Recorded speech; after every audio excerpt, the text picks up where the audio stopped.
lang ka hate lira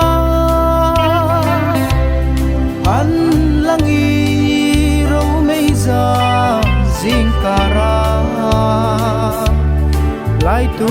leng du na lâu rem sino sin khul di mi u ka lo ngai la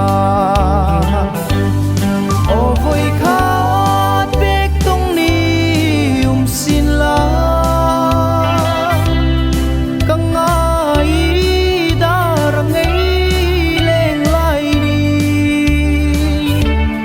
sun ni tin na vong ka lo tra pui mit nem la izun ngai an ring hi sun ni tin le zan khu hai hin chin lem shrim ka nei no onang ngai hin zan mu tu re man ta phenge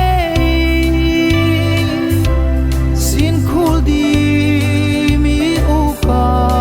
lo ngai la o voi khat bek tung ni sin la kang ai darang ei leng lai ni sun ni tin na vong ka lo tra pui mit nem la izun ngai an ring hi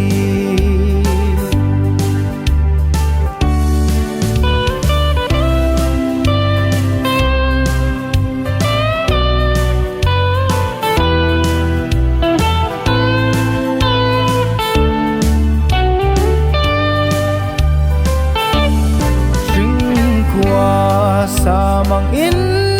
chen la khom pham khorun sang moy zunakin raut la leng mun zai rel ngei di dam takin